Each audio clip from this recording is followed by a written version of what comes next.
Transformed and transformational, it's sensational. Teach Beyond podcast, it's educational. Ian and Heather, they're inspirational. Each week we learn what's changing lives. Will it be big or small? That's a surprise. Enough of this song, it's a wrap. Let's get on with the show. Play the theme song.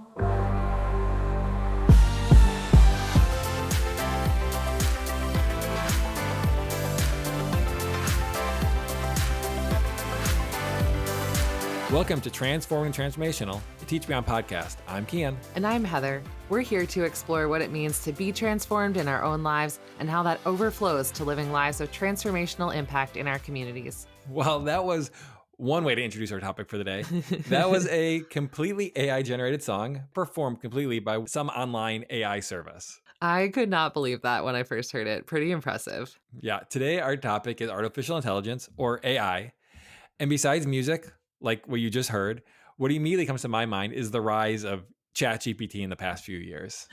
Yes, that is, of course, where my mind goes right away, too. And I think about how our boss got into writing some poems on ChatGPT. And it definitely confused me at first because it felt a little out of character and yet was a pretty impressively decent poem until I realized that a computer had generated it.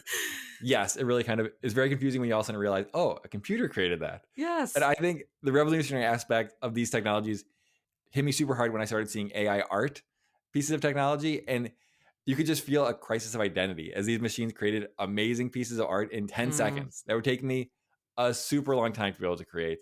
Sure. And the images aren't perfect for sure. But if it can happen so quickly to make something halfway decent, it just gives you a crisis as far as what does that look like for the future of all designers? Yeah.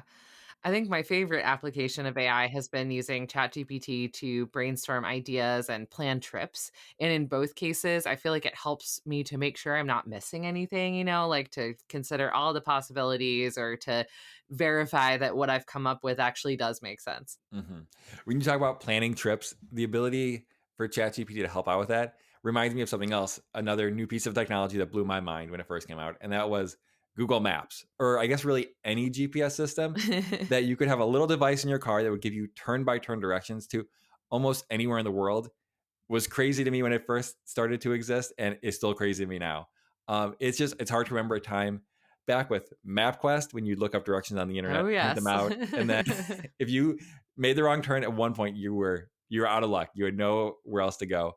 Totally. I remember printing out maps like when I lived in Europe and it would be like at the second roundabout. And I didn't know if I was to the second roundabout yet or if this was still the first one. Yes. And obviously MapQuest was a new technology for a short bit of Yes. time. So we're not even talking about original just paper maps that you'd have in your car that would have all the roads, but as long as you stay in where the map is showing you to go. Uh-huh. So yeah. What about you? Do you have any pieces of technology that you don't think you could live without? Yeah. Also, when I lived overseas, I remember I didn't have a smartphone and that was just a decade ago. And now, as much as I don't want to admit it, I really can't imagine life without my phone. So I have to go with that. For sure. Our guest today, sharing about the topic of artificial intelligence, is Thorsten Marbach, who co-leads the South African work of Labrie Fellowship International. He also lectures at the Johannesburg Bible College and coordinates TGIF, an informal weekly thought leadership forum. Thorsten holds degrees in engineering and theology, and it is at the intersection of these disciplines where he sees that discussion around AI needs to happen. Let's go over to that conversation now. Welcome to the podcast, Thorsten. Thank you very much. It's an honor to be with you guys. Thank you so much for joining us. Our conversation today is going to be about brand new technology in the world of AI. And Heather and I were just talking before this about what piece of technology do you think you just couldn't live without? What's kind of the most important technology in your life?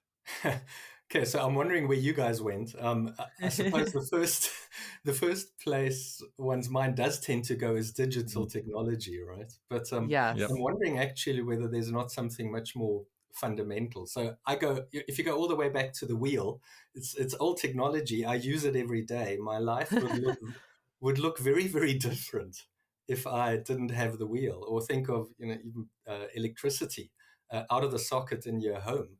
that might be more important than anything you plug into that, or just the running water.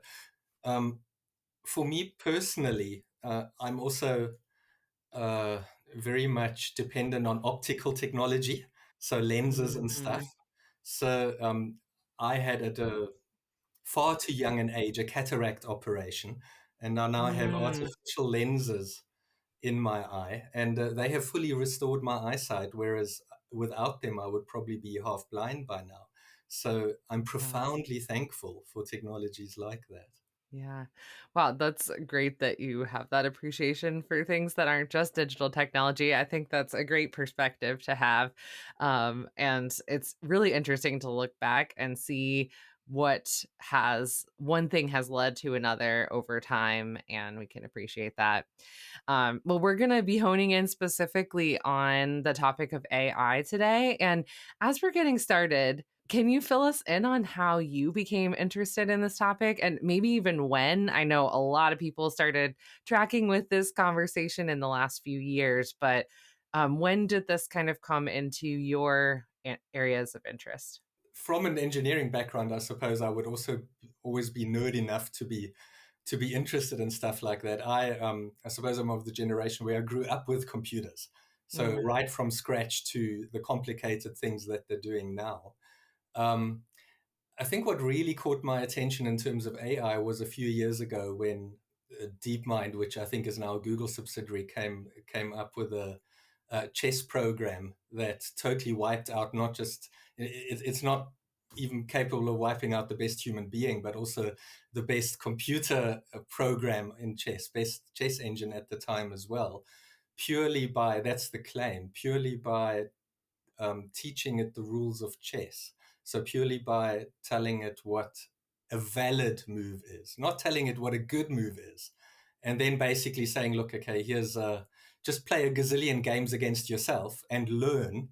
And the claim was that within a few hours, as I said, it wiped out the best chess engine at the time. And that really made me look up because there was stuff that looked like learning.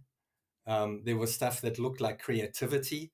It played differently. I think that's the one that made me look. yeah, wow, that's really interesting. I know this is a really big topic and kind of a complicated one and has a lot of different applications. But could you give us a brief description, just as we're getting started here, of what AI actually is and how far it is in terms of its development? You were giving an example there, but what is AI when we're talking about that today? Yeah, so I mean, we are now talking digital technology. So somewhere we went from the wheel to AI, right? um, and so definitions are dangerous, but I would say a technology that allows computers or anything like a computer to simulate human intelligence in some way. And perhaps in some ways, I gave you that example of chess, in some ways to go beyond what humans can do. So perhaps anything that looks like learning or reasoning or creativity. The chess example, driving a car, image recognition, or actually any pattern recognition, right? And that'll include things like face recognition. A lot right now is in the space of content generation. So generating text, generating images, generating voice, cloning your voice, generating videos increasingly. Um, and I think I'm not giving you a complete picture, but I think that's kind of, I suppose, where we are right now, which is chances are that's not very far. Um, Yuval Harari, who's one of the great thinkers in this area, says that AI is currently in the amoeba stage of its development. And he's wondering what the T-Rex stage will look like. So he has a way of catching your attention like that. I think all that to say, somewhere on the timeline between really basic AI and really advanced AI, we're not that far down the road. And the further into the future we look, the more divergent the possible scenarios and predictions are. So in that space, that's where all the movies are that you've seen, right? And a lot of them, some of them might be quite optimistic, or some predictions would be, everything's going to be awesome, and all the way to quite dystopian, we're all going to die type of vibe, and anything in between. So we don't know yet. As you mentioned some of those things, the different what AI could look like or what we would describe as AI. Some of those things have been around for a few years, and then there's the new one that kind of caught everyone off guard. A lot of people off guard, me off guard, was ChatGPT, and we're kind of appeared to have creativity, as you said, versus just recognition of images. Can you give us a brief description of how something like ChatGPT works, a language model works, and what they're actually able to understand? Okay, yeah, I think ChatGPT is really the one that made a lot of us look, right? I think ChatGPT is the one that, where are we, a year or a bit ago, really made a lot of people feel, oh my goodness, the future has arrived. And I presume I don't need to explain anymore. I would imagine most of your listeners know what it does. And by the way, if anybody hasn't tried this yet, you have to try this. It's free. You got to try this. So I think, very briefly, it's good at answering questions, generating various genres of text, improving existing text. I used it the other day we used it to clean up my daughter's CV. It had some really, really good suggestions on how to clean it up. Um, summarizing text, translating. But to come to your question of what does it actually understand, there's a very clear answer to that, and the answer is nothing. And I remember a friend of mine being a little bit miffed with me for saying that, because he was enjoying having these philosophical discussions with ChatGPT, and he felt like I was taking the mystery out for him. He was really enjoying this, and I was destroying his enjoyment. But if I can take 2 or 3 minutes, perhaps just to use an analogy that's sometimes used, which is called the Chinese room analogy, which I'll adapt a little bit for these purposes. Now, Chinese room just is obviously it's those of us who don't speak Chinese, and we pick on something that we don't know and that's far away. So imagine you are locked in a room and you don't speak a word of Chinese, and there's a Chinese person who slips a note underneath the door. And you can't read the Chinese symbols on that note. You have no idea what they mean. Now, it means, let's say, it means, how are you? But you absolutely don't know that. But what you have is you have a Chinese book in front of you, and you can pattern recognize, and you go through that book and you check, like, where can I find these symbols that I've been passed? And you find them somewhere. And then you say, okay, well, look, let me take a good guess at this. Let me look at what comes next in the book. And let me write that down. I have no clue what it says. It says, I'm fine, but you don't know that. Okay. And you write that down and you pass it back to the person under the door. Now, what is that Chinese person going to say? They're going to go, wow, who or whatever is inside this room understands Chinese. I'm giving a meaningful answer to this person, even though I've understood squat. And that's a little bit. Now imagine you don't just have that one Chinese novel where the two heroes have that interaction. Imagine you have a whole internet full of text available to you. And if you have that, then you're able to take much more complex inputs, and even perhaps inputs you haven't seen before in exactly that same way. And you can still make a very good guess at what to output on the other side. And that, to me, I think that actually makes it more amazing, just sort of putting on my engineering hat, that you can develop a technology that understands nothing, and yet it comes up with answers that are, to us, meaningful, coherent, good English. I think that is an absolutely amazing achievement. What's key here is that what it's doing is it's simulating, right? It's not actually understanding. It makes you think it understands, but it's actually just a simulation, right? So, and I think more and more those are the kind of conversations that we're going to have.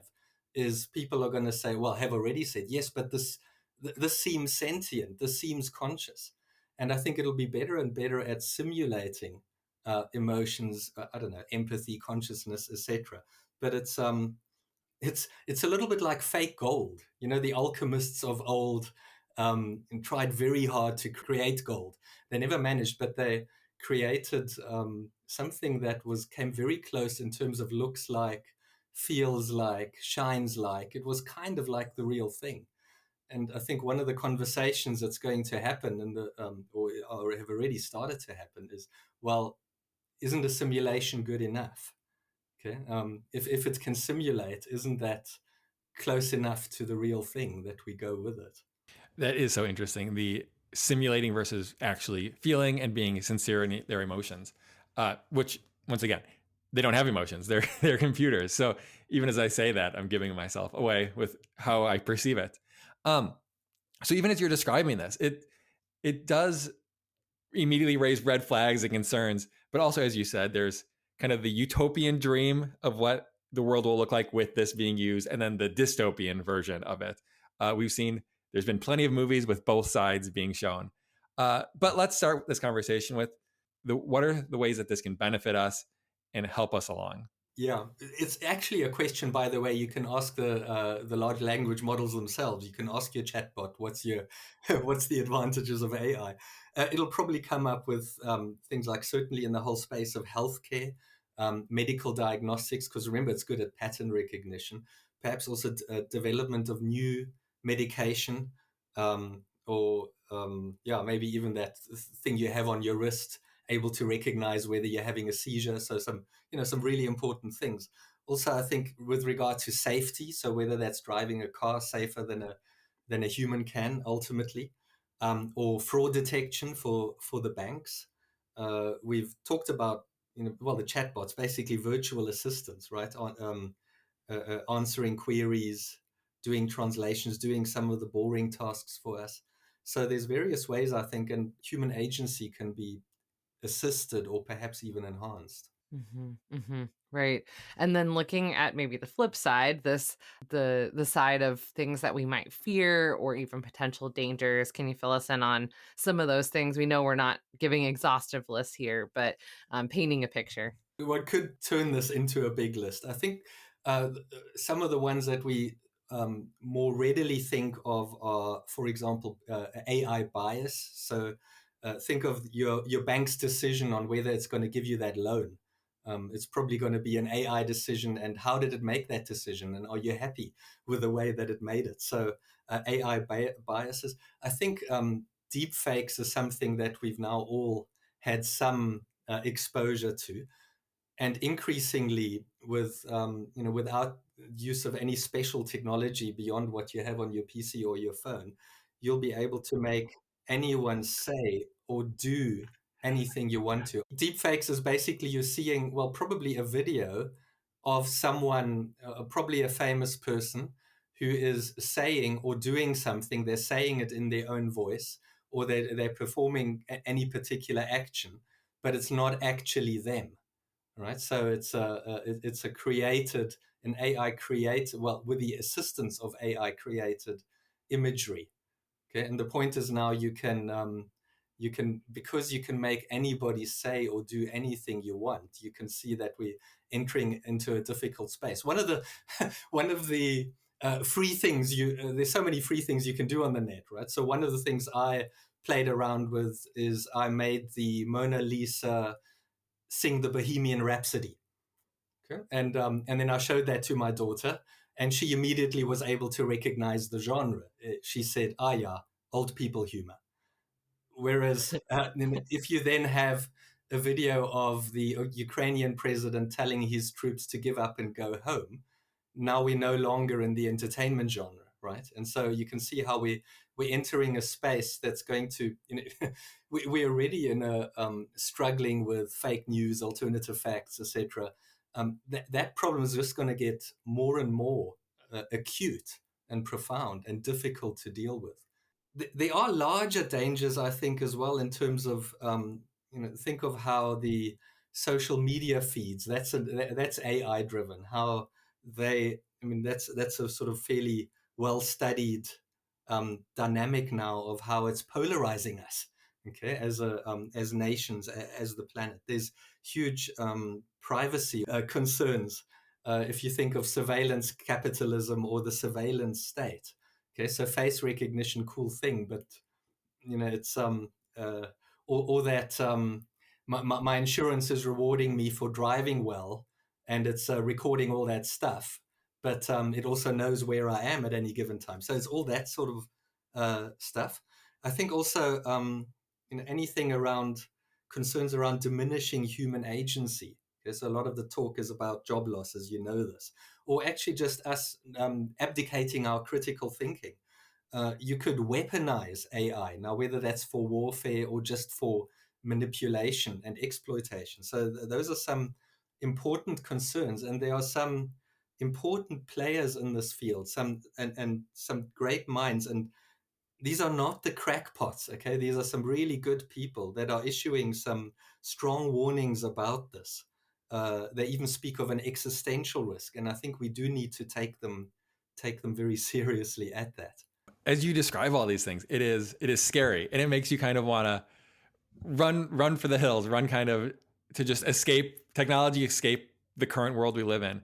And as we get caught up in kind of the fear or the possible positive things, it's easy to get locked into this is a new thing that is strange and hard to wrap our minds around.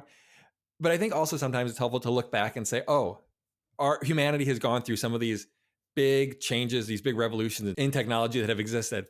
And maybe as we look back, can we see some previous technology and how it's similar or maybe different to the kind of changes we're experiencing now? By the way, do I at this point owe you an apology for making this sound very scary? I think the main point is that we need to catch a wake up. We can't just let this thing slide. Okay, this stuff is developing very fast, and we need to be on top of our game to make sure that it's going to a good place, and that we that we don't end up in one of those dystopian scenarios. I think we've certainly had cases of machines performing better than us. Okay, that's something not new, and we've navigated that in some way. So whether it's the robotics that can work more precisely than we can, I don't want to keep coming back to the chess example. So that's not new. I think what's also not new is our ability to potentially, I don't know, do some real damage or perhaps even destroy the world. We've had that for a few decades since we've had nuclear power, and we've been able to manage and navigate that. I think jobs becoming obsolete is also not something that's new. That's happened to us before. What is a telephone switchboard operator? Apparently, even the word computer actually started off being a human job description. Okay, it was people who computed. And then the computer, the machine that we know now came along. And these people, well, didn't lose their jobs. They probably became the people who programmed those computers. Okay, so in that case, it was actually an upgrade. So, so jobs, yes, it's going to be it's a biggie, but it's not something that's fundamentally new to us. We've learned to navigate that before.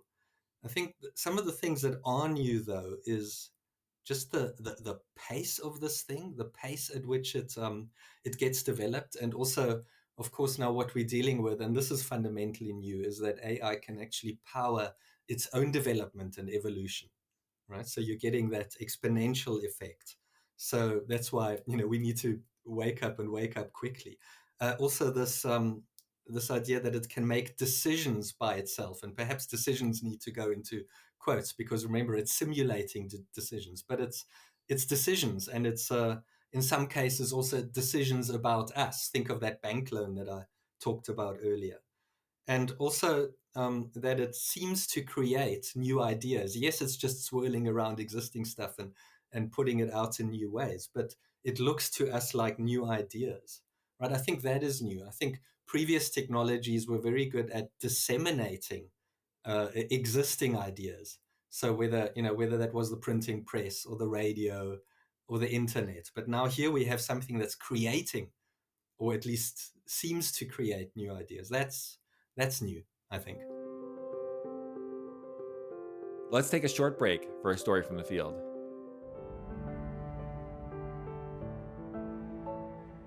For our weekly spotlight, we are focusing on the International Christian School of Togo, which is a new school opening in Togo, West Africa.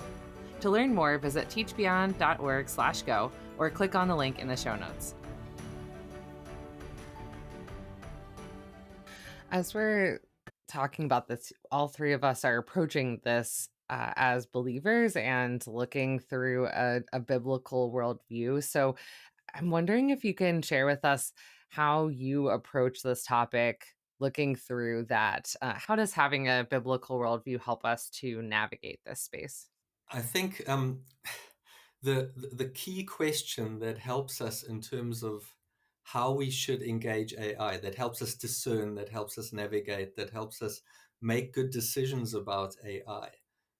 I think the key question of that is, what does it mean to be a human being? What does it mean to be fully human, if you want? I think that is engaging with AI has everything to do with what it means for us to be human. And of course, now there are different answers being given to that. But if we were to look at the biblical answer, I suppose I've sort of tried to come up with a simple but hopefully not simplistic model of thinking about what it means for us to be human. And just very briefly, maybe I'm also obviously just tell you the biblical come from. Even if you just go to the creation part of the Bible's big storyline, we learn that we are made in God's image. And in God's image probably means a few things. So one thing it means, uh, um, the creation account doesn't speak of animals being made in his image, only us. So there's something unique about our identity. He names us, he calls us humankind. So there's something about our very identity. I know that's a little bit of an intangible, but that's one aspect of what it means to be fully human, of what it means to be made in the image of God. So identity. Then secondly, dominion. I know I'm using a very Christianese word here, but this, this idea of we're made for a purpose. So God says to human beings, create, cultivate, fill, form, those sort of things. Okay, so dominion, basically our human capacities and how we apply those capacities. And then thirdly, relationship, because again, even just in the creation account, and of course one can go throughout the Bible, it's a very relational story, isn't it? But even right from the beginning, God goes, let us make man in our image, male and female, he created them. So we're not made just in individual isolation. We're made as relational beings in the image of a relational triune God. So if one just were to look at those three ways in which we can understand our humanness, identity, dominion, relationship, and or if you want, it's basically just saying being, doing, relating. You can translate this into non-Christian lingo as well. And those are exactly the three areas we need to think through and work through when it comes to what we do with AI at an individual level, at a societal level. I really like those categories and appreciate how you kind of have broken them down for us to start with. But maybe we can dive in a little bit deeper and kind of talk about what those might look like and how we can relate those to this new AI technology. So maybe we can start off with dominion. How can we think about AI in terms of our human dominion and what we are supposed to be, what we are doing as humans? By the way, if the word dominion has a sort of a negative ring to it for you, it's not meant to be a negative, right? So dominion is not domination. Dominion is not abdication. And I think there even is our very first possible discernment tool, right? Is this AI thing? Is it pulling me to a place where I am improving my doing better at dominion, at taking care of what we've been given, or is it actually pulling me into a space of domination, of human beings dominating each other, or is it pulling me into a space of abdication because now I'm abdicating, I don't know, my creativity or my thinking to AI? So I think even there is already your first possible discernment tool. A lot of the discussions, a lot of the difficulties we have right now, sort of trying to think through and work through, are in the space of human dominion. So all this, are we going to lose our jobs? That's a dominion question, right? All the IP and copyright issues that we're dealing with. So imagine now some of the image generation stuff, which, by the way, at the right now the underneath the technology underneath is very similar to that as for something like ChatGPT. And so if this AI generates an image for me, but it's used other stuff, other copyrighted stuff to do that, you can see how it now becomes very complex, like who owns that image and who gets the royalties and how is it allowed to be used. Another, I think, big dominion question. Sorry that I'm not answering the questions, but just raising them. Is this AI thing going to increase or mitigate inequality? So is it going to cause more inequality on our planet or less? Right? Is it going to even further concentrate power in the hands of the few, the owners or the people who are running the AI, or perhaps even in the AI itself as it starts running itself? Or is it going to be a leveler? Is it going to be an equalizer? Because I mean, anybody who has internet access can use a chatbot, and can and so in that sense, it could also become a good leveler. So I think, I mean, you know, dominion, personal level, societal level. I think at a personal level, it would be important that we, I think, for each one of us, just develop for ourselves some guidelines for use. So if don't abdicate your creativity to AI. I mean, you guys also, you're playing a little bit in the teaching space and stuff. So I mean, there's been all that debate around the take-home essay, and how you can now make ChatGPT write it for you. So I think for teachers, one of the things I would do is I would encourage students or learners not to abdicate their creativity, and to because now you are reducing your humanity in some ways, or at least your expression of humanity. But yeah, so what about the critical thinking as well? I think that's another good guideline. Don't abdicate your critical thinking to AI. We need to keep those capacities ourselves. So in the classroom, it is a little bit of a chain. You now need to think of tasks that can't just be done by a chatbot. I'm in the teaching space. I teach at a Bible college. I've given was it ChatGPT? I've given one of them um, an assessment that I give to the students, and it scored a solid 10 out of 10. So okay, I need to rethink how I'm doing that. But that's a space I think one can navigate. The important thing is what are your guidelines for use in a way that maintains or perhaps even ups your game in terms of your human dominion. Societal level, I think it's also important that we keep locating moral responsibility with humans, not with AI. So, as an example, think of that self-driving car. It drives over someone. Okay, we can't just say, "Oh, we have no idea why it did that."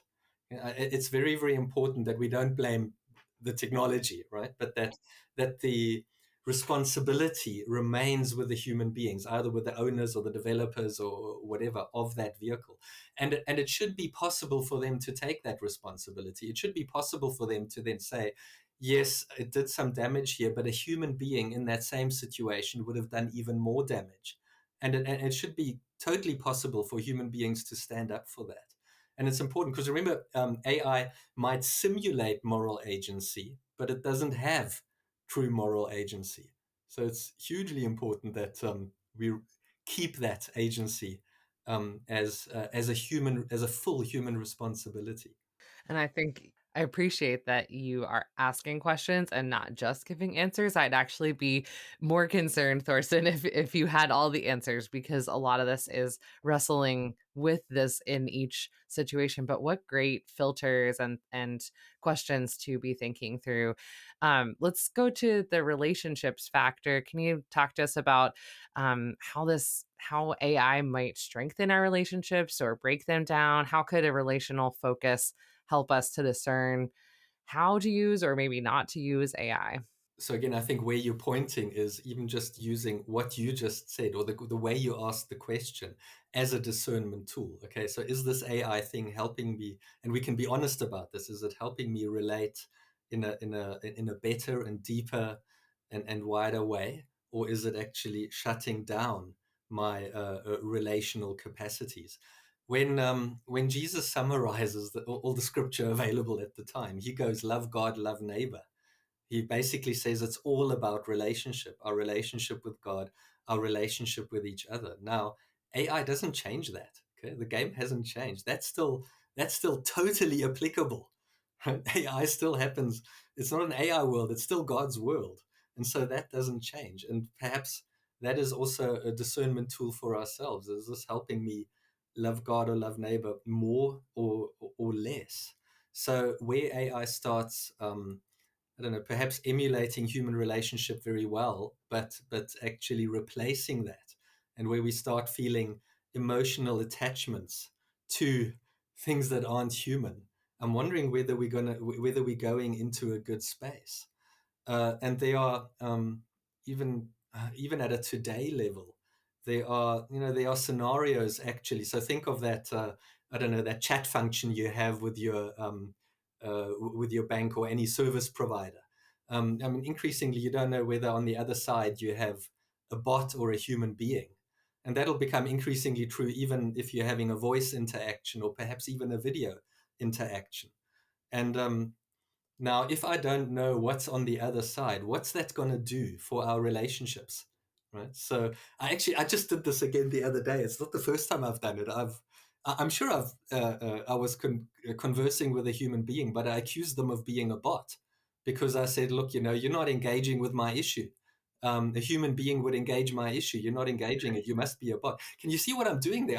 Can you see what I'm doing to relationship? So I think it matters. One of the very obvious things we can do, and it's really not technologically difficult at all, is we can actually legislate to say, look, a bot needs to identify itself. Hi, my name's Freddie. I'm a bot. How can I help you? Okay, it's really not difficult to do that. Think on social media. We increasingly, you meet somebody or you meet somebody on a dating site. You can't be sure whether you're talking to a bot or not. So just imagine, you're meeting that person and yeah, you're really hitting it off with each other. You have the same dreams and the same aspirations, the same likes and the same dislikes. And what you don't noticing is that you're being played. For whatever reason. Okay, it might be for you to hand over your life savings, or for you to be sucked into some toxic movement, or whatever it is, right? So we need to again, we just need to be switched on, so to speak. Maybe that's not a good analogy because it sounds like a computer. We need to be sharp. Our hearts need to be pumping. Our minds need to be working when we're dealing with this. There might be other scenarios where we have a choice. We know we have the choice. I can talk to the bot, or I can talk to the human being. Now, if you're old style like me, you'll talk to the human being. But I can also see how some people might say, no, I prefer the bot because there's no social anxiety there. There's no judgment there. And you can also see then how, some of the apps you can even have on your phone, where you can have your AI companion, and increasingly, that can now also have an avatar on it, or you can go on a walk on the beach together in augmented reality. And so we just need to be careful where that is going to take us. I don't think that's necessarily taking us to a good place. I have empathy just for the social anxiety thing, and also for the argument. You're going to again hear more of that, of yes, but this is better than nothing, and I probably agree with that, but it's still not first prize, right? And the moment I go for that a second prize, do I not cut myself off from the possibilities of still chasing real human relationships? We can also ask the very honest question: how does AI help or hinder my relationship with God? Is it drawing me into a deeper reality, or is it actually starting to mask or distort or denature that reality? Thank you for all of these thoughts and challenges. These are a lot of things to think about. Even as you mentioned, talking to the help desk person and not sure if they're a bot or a human, it's an interesting thought process of, if it was a human, that they're reading off of a script as though they are a computer versus even interacting. So there's a lot of things to kind of think about critically, as far as, is it better to have it be a bot than a human who's stuck to a script and can't actually engage? yeah, so in some scenarios, it's actually so flow-charted that it's Yeah, actually made to replace the human beings, and it's not very humanizing to the person working there, right? Actually, just exactly. having to follow the script. Yes. Yeah, it's so interesting. And if we move on to the very last thing you said, the human identity, I'm really interested in where you're going to go with this. Because what are some of your thoughts around AI and what our identity is as God created humans? Beginning of the story, but reaffirmed throughout the story. Think of, let's say, for example, one of the Psalms: "I praise you because I'm fearfully and wonderfully made." We have a we have a very valuable identity, but it's a derived identity. Okay? It's not a self-made identity, um, and so I think this is the space. I know this is the intangible one, and maybe that's okay. So human identity, maybe it's okay just to hold the mystery of that to some extent as well.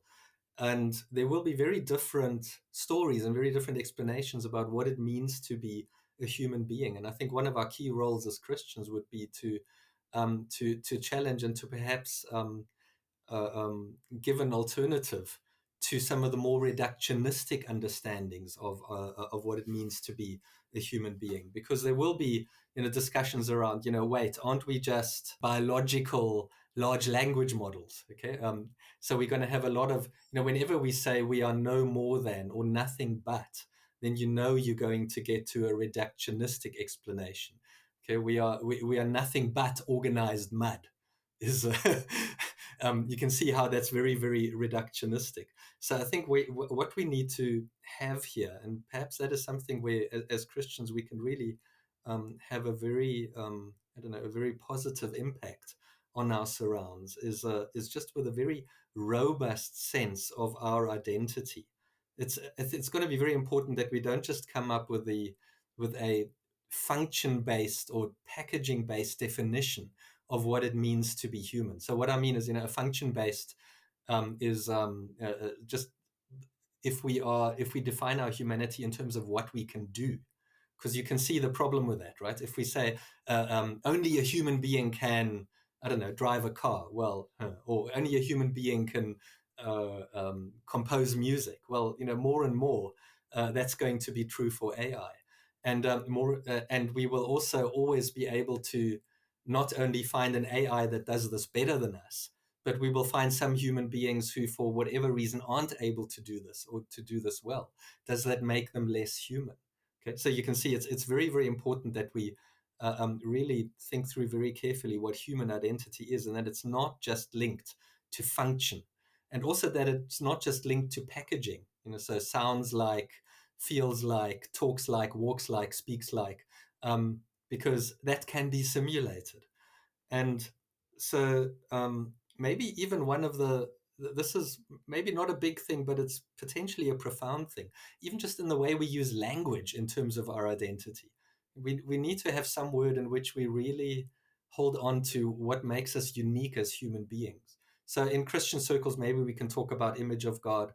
Outside of Christian circles, maybe the word human itself is a good word. But then notice we can't then just talk about I don't know, losing one's humanity or dehumanizing us. Okay, we can try to dehumanize somebody, but we can't manage. Why? Because we are human beings. We're made in the image of God. That cannot be destroyed. So we need that, something in our language that just holds on to that valuable but derived identity. And then also in terms of our language with regard to AI, we talk about self-learning, we talk about self-driving cars. Why do we do that? There's no self there. Yeah, we should talk about a driverless car, not a self-driving car. Um, we talk about smart devices. No, they're not smart. Okay, the people who made them are smart. So that a little thing one could potentially also do, and it's not difficult, is it, I think a bot shouldn't be allowed to say I or we when it talks about itself and us, okay, and human beings. It should perhaps use a pronoun. It can be a clumsy pronoun. Perhaps that reminds us that it's a bot and not a human being. So there's little things one could do like that. But I think in the identity space, there's I see huge potential for us as Christians to have some really good conversations in terms, what does it mean to be a human being, and what is consciousness? It's something that science is really struggling with, right? To try and get to. What is hope? What is love? Okay, people are going to try very hard to simulate love or outsource love, but it's not going to be possible, right? What is it? Yeah, aren't we much more than just biological processing machines? And why would we say that? So there's some really good conversations I think we can have there.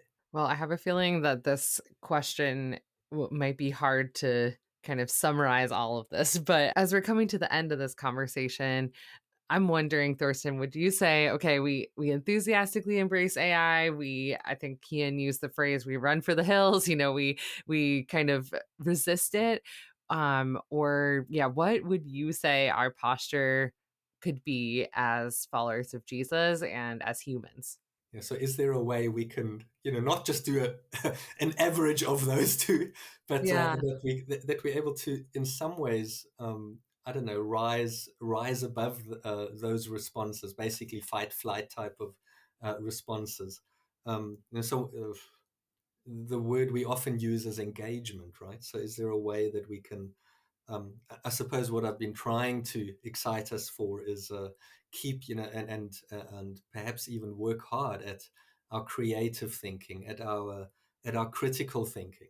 Okay, critical thinking isn't just because we want to be nice and intellectual. Critical thinking matters because it matters for human relationships. Okay, remember one of those three things was relationship. And if we don't think critically, then we buy all that funny stuff or the deep fakes, and we get sucked into being more polarized. Okay, so critical thinking matters not just because we think we're intellectual, but because it matters for relationship. So yeah, creative thinking, critical thinking, relational thinking. The reason I mentioned that model of identity, dominion, relationship is that I do think that's a potentially a valuable discernment tool in terms of our interaction with AI and what we're going to do with it and what we're not going to do with it. For us as Christians, of course, there is an amazing foundation. Okay, we know or at least we can know who we are, we can know whose we are, we can know that nothing is going to derail God's big story of creation, fall, redemption, eternity. No matter what AI does, no matter what happens, it's still God's story. God hasn't lost the plot. And I think it's from that sort of, I think that groundedness, that security, that we're freed up, perhaps to engage in a way that isn't anxious, that also isn't totally naive, right? But that is really able to have a positive but discerning presence.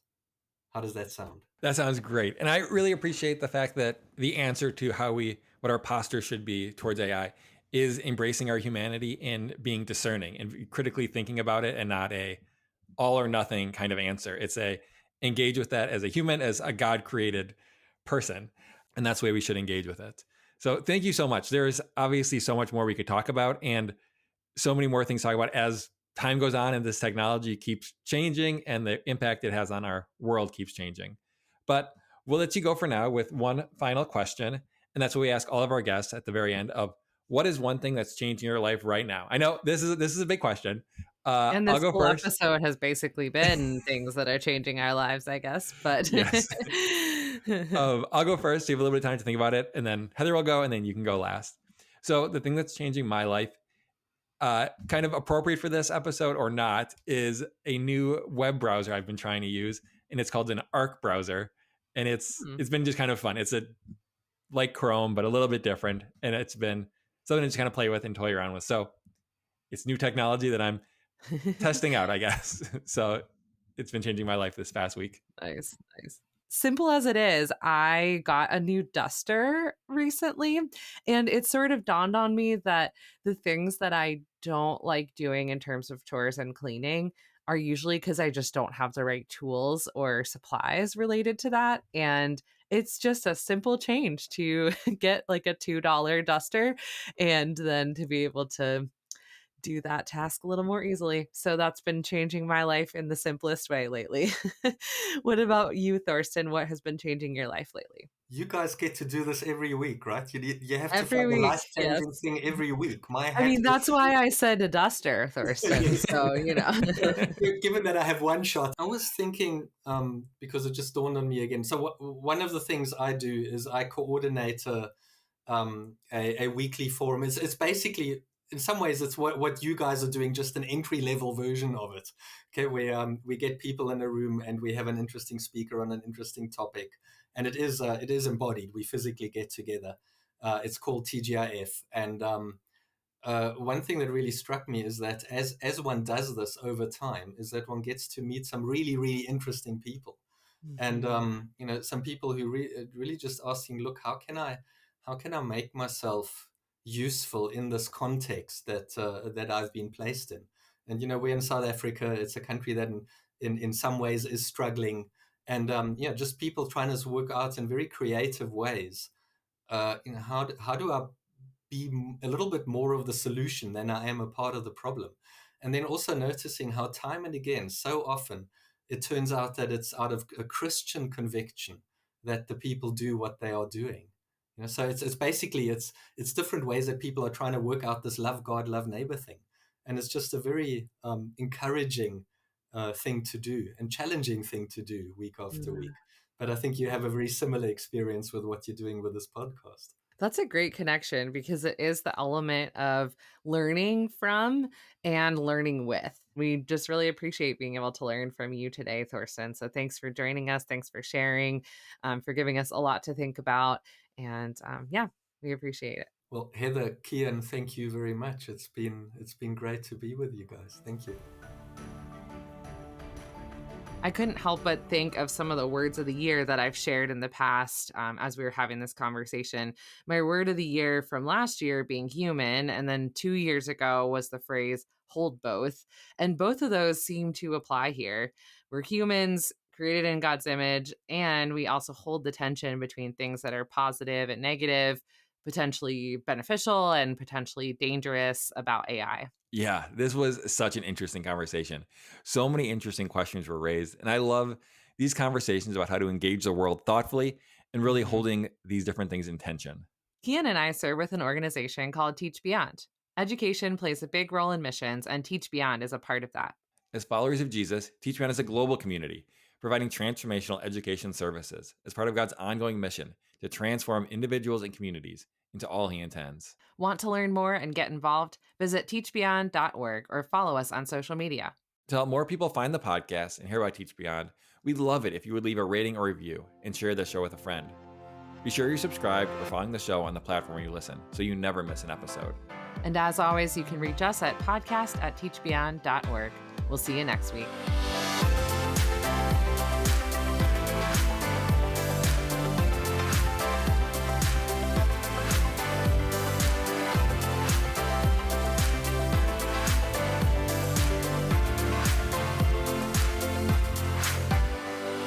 The mystery word for this week is proclamation.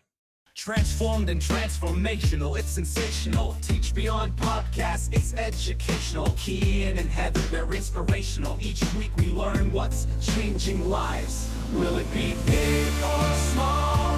That's a surprise.